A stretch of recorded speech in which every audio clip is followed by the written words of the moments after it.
I'm going to walk you through one example of working through an ionic compound. Let's pick two common elements. We're going to pick sodium.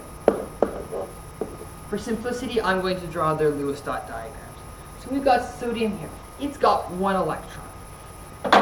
We've also got chlorine here. Chlorine has 1, 2, 3, 4, 5, 6, 7 electrons.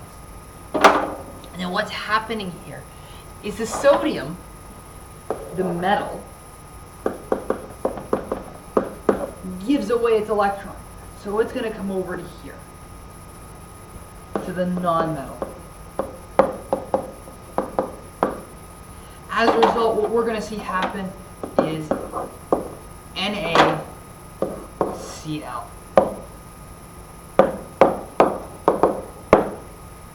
This extra electron has now joined chlorine.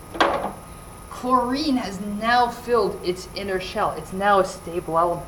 But it's got one more electron than it has proton. Therefore, we give it a charge of 1 negative. Sodium has given away its electron. It's got one more proton than it has electron. Therefore, it's going to be 1 positive. We'll try a slightly trickier one. Let's pick, in this case, lithium and oxygen. We've got lithium here.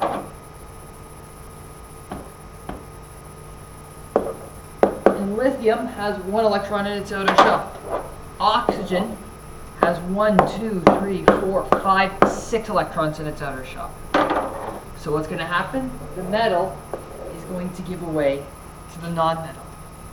But if we take a look at it now and we count, oxygen only has 7 electrons. It needs 8 in its outer shell in order to be full. So what's going to happen?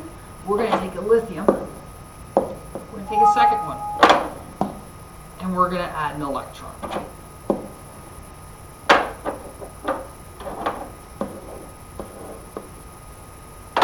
So our final result looks something like this. We've got an Li, LI, and an O. 2 electrons from lithium. Because it's got 2 more electrons and protons, we get a charge of 2 negative. Lithium has a charge of 1 plus, and the other lithium has a charge of 1 plus. How would we write this as a chemical formula?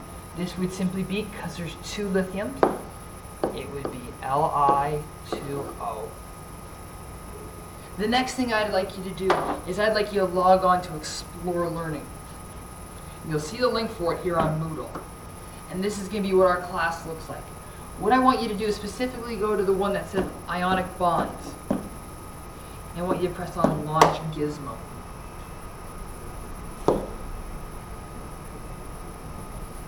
Your supply teacher would have already given you instructions, but what I want you to do is follow the instructions within those instructions. You can play around and pick different metals and different non-metals to create bonds with.